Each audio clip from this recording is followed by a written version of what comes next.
Atualmente são poucos os do contra, pois a maioria dos brasileiros reconhece a existência de terremotos no país, como deixa claro essa figura.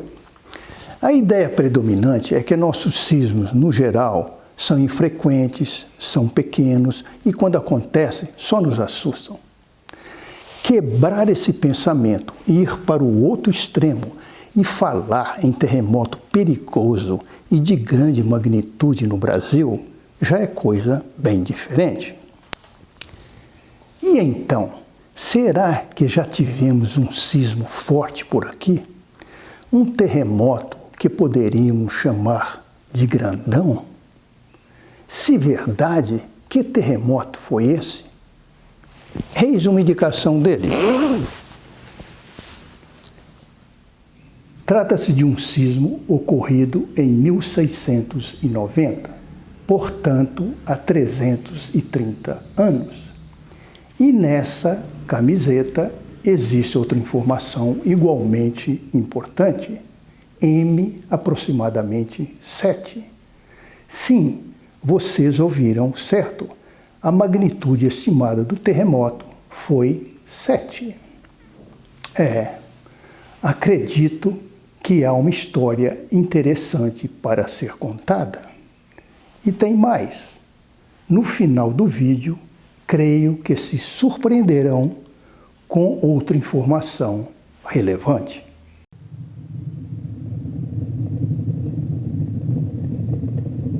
Para iniciar a nossa conversa, nada melhor do que estar no ambiente onde o terremoto aconteceu, que é a região amazônica. Estou navegando no rio Amazonas, no período da seca. Esse terremoto a que me refiro aconteceu em junho de 1690. Portanto, trata-se de um terremoto histórico. Na ocasião, não existiam equipamentos para registrá-lo. E as informações que nós temos, elas foram trazidas por padres jesuítas. O primeiro deles foi Samuel Fritz, que visitou a área que eu considero epicentral, um ano depois da ocorrência do terremoto. E ele viu estragos no terreno feitos pelo tremor. O outro padre a que me refiro foi Luiz Felipe Bettendorf, que visitou uma aldeia indígena 2 anos depois do terremoto, e os índios ainda continuavam apavorados com o fenômeno que perceberam.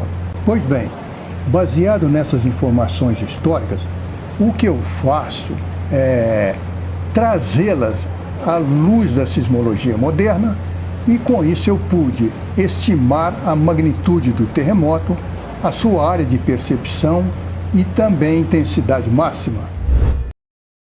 Os padres Samuel Fritz e Felipe Bettendorf deixaram a Europa ainda jovens para catequizar indígenas na Amazônia. Fritz respondia ao reinado da Espanha e Bettendorf ao de Portugal.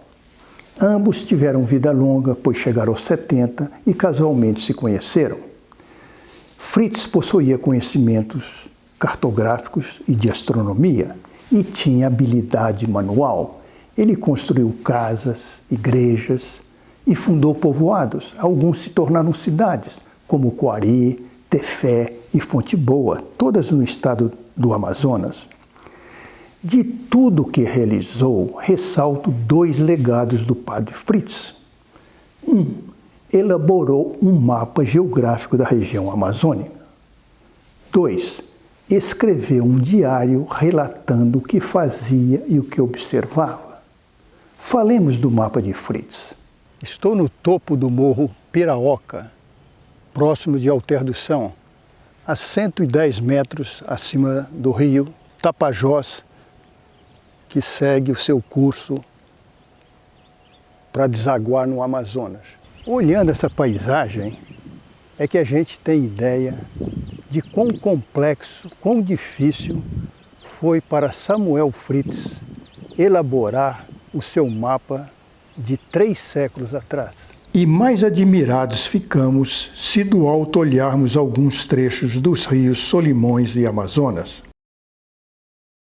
Fritz elaborou um mapa que vai do Pacífico ao Atlântico, tendo ao centro o curso dos rios Solimões e Amazonas. Ele denomina os principais afluentes, indica a posição das diferentes aldeias indígenas da época, coloca alguns caminhos e cita os principais animais que existiam na região.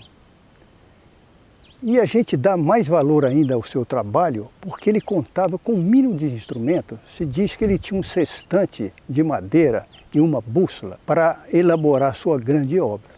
Não existe pintura ou desenho antigo sobre Samuel Fritz, mas há a descrição de que era alto, pele avermelhada, longas barbas, cabelos brancos e uma cruz no peito, sobre batina de fios de palmeira. Assim, minha esposa Moema imaginou Samuel Fritz. Como mencionei, a outra contribuição de Fritz foi o seu diário, do qual há versões em espanhol, inglês e português.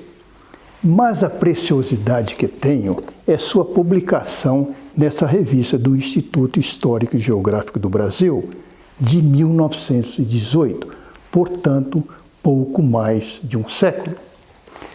Lendo o diário, é que se vê que Fritz era um observador atento às coisas da natureza. Por exemplo, comentou o encontro das águas do rio Amazonas e do Rio Negro. Discorreu sobre as enchentes do rio Amazonas e a necessidade dos moradores de viverem em plataformas acima da água. Observou o conjunto de serras no povoado de Monte Alegre, no Pará, que geologicamente é chamado de Domo de Monte Alegre. Estou na cidade de Monte Alegre, no Pará, na margem esquerda do rio Amazonas. Estou a cerca de 50 metros acima do nível do rio.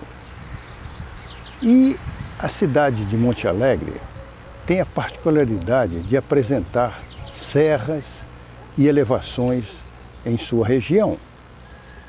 Isso é muito interessante porque é uma feição muito particular dentro da bacia amazônica que tem a característica de ser plana, de ser chata. Um ano após o terremoto de 1690, o padre Samuel Fritz navegou pelo rio em direção às suas terras no Equador e, passando por aqui, notou essas elevações, esses altos na topografia e, como um bom observador que era, certo? Ele anotou isso em seu diário. Porém, antes de continuar com o nosso tema, tenho de contar uma passagem inusitada vivida por Samuel Fritz. Creio que se tal episódio não tivesse acontecido, possivelmente não saberíamos detalhes do terremoto de 1690. Certa vez, próximo do Rio Negro e longe de sua base no Peru, Fritz pegou malária. Tentou, mas não conseguiu se curar na foz do Rio Urubu, onde conhecia o missionário local. Somente em Belém se restabeleceu, mas depois foi preso, acusado de espionagem para o reino espanhol. Passados quase 2 anos, foi solto e escoltado até as suas terras no Peru, Equador. Foi durante o seu regresso de Belém que Fritz descobriu a existência do terremoto. E eis o que escreveu em seu diário, exatamente no dia 6 de setembro de 1691. Aqui destaco algumas palavras. Grandíssimo terremoto. Árvores grossíssimas desraigadas e lançadas ao rio. Por toda parte lagoas abertas, bosques destruídos e tudo sem ordem misturado. Marulhado horrível no rio, morrendo muito peixe. Continuavam as ruínas por umas 4 léguas de rio. Terra dentro tinha sido maior o estrago, e o terremoto foi caminhando por umas 300 léguas para cima. Vejamos agora a contribuição do padre Felipe Bettendorf. Estou em Santarém, no oeste do Pará, e junto à estátua do padre Felipe Bettendorf. E por quê? Qual a razão dessa estátua aqui? foi porque Bettendorf fundou Santarém em 1661. E sabemos também que Bettendorf é uma fonte importantíssima para o sismo de 1690, porque 2 anos após o terremoto, ele esteve em uma comunidade indígena que percebeu aquele terremoto de 2 anos atrás e continuavam apavorados com o fenômeno. Na ocasião, Bettendorf conversou com um missionário daquela aldeia que descreveu as movimentações incomuns do rio Amazonas, e os indígenas também disseram que as suas aldeias foram inundadas na ocasião da ocorrência do terremoto. As informações de Bettendorf que estão nessa publicação só se fizeram conhecidas no meio sismológico quando publiquei o meu artigo sobre o terremoto de 1690. Mas não se pode dizer o mesmo do diário de Samuel Fritz. O geógrafo brasileiro Hilgard O'Reilly Stenberg, através de 2 artigos na década de 50, foi o primeiro a divulgar a existência do tremor de 1690. Depois de Stenberg, há 2 outras referências sobre o sismo de 1690. A de quando reavaliei com um colega da UNB a sismicidade da Amazônia e quando o livro Sismicidade do Brasil teceu considerações sobre o antigo tremor. Os estudiosos anteriores admitiram a existência do terremoto de 1690, mas questionaram sua localização, seu tamanho e sua origem. O fato é que o tremor de 1690 nunca foi reestudado e acabou caindo no esquecimento. Pois bem, agora transformarei em imagens e em números o que falei anteriormente. A área de percepção do abalo de 1690 foi de aproximadamente 2 milhões de quilômetros quadrados, equivalente a quase 1/4 do território brasileiro. Ela foi bem mais extensa do que a estimada para o maior terremoto registrado no Brasil em 1955. É possível que as deformações do terreno observadas por Fritz resultaram da liquefação do solo. Isto ocorre quando o chão, saturado de água, perde a sua consistência sólida e age como um fluido em consequência das vibrações produzidas pelo sismo, como se viu na cidade de Christchurch, na Nova Zelândia, durante um terremoto em 2011. Neste mapa, a estrela marca o possível epicentro do tremor de 1690 e o semicírculo tracejado indica a parte mais afetada do terreno, onde pode ter ocorrido liquefação. Em 2010, visitei um trecho desta área, quando o rio estava muito baixo, porém nada encontrei que pudesse relembrar o que havia acontecido há mais de 3 séculos. Aqui, o número 4 marca a aldeia que foi inundada, segundo os indígenas e o missionário local. Ao movimentar-se pela força do terremoto, as águas do rio Amazonas saíram de seu leito normal, afetando drenagens menores. Como resultado, as águas do rio Urubu cresceram e foram empurradas no sentido contrário ao seu fluxo. Creio que esse processo ocasionou a inundação da aldeia indígena. E a isso chamei de um pequeno tsunami fluvial, em plena floresta amazônica. Segue um resumo de minhas investigações. A magnitude, a intensidade máxima, a área de percepção e o epicentro do terremoto de 1690 expressam valores aproximados, pois são resultados da avaliação de um sismo histórico do qual não se tem registro sísmico. Seus efeitos mais relevantes foram: deformou profundamente o terreno, ocorreu liquefação, o tremor foi percebido a longa distância, houve movimentação incomum das águas dos rios, surgiu um pequeno tsunami fluvial. Por causa de tudo isso, o evento de 1690 quebrou o mito de o Brasil nunca ter tido um terremoto severo. Mais informações sobre o terremoto de 1690 e a maneira como foi quantificado podem ser vistos nesse meu artigo publicado pela Revista da Academia Brasileira de Ciências em 2014. Por fim, eu chamo a atenção para a importância desse sismo intraplaca brasileiro. semelhante a outros acontecidos em outras regiões do mundo, são sismos perigosos e, se voltarem a acontecer, vão ocasionar problemas. Sem dúvida, sismos intraplaca de magnitudes elevadas são potencialmente perigosos. Mas o problema não é só esse. Por serem raros, eles são pouco estudados, compreendidos e até esquecidos.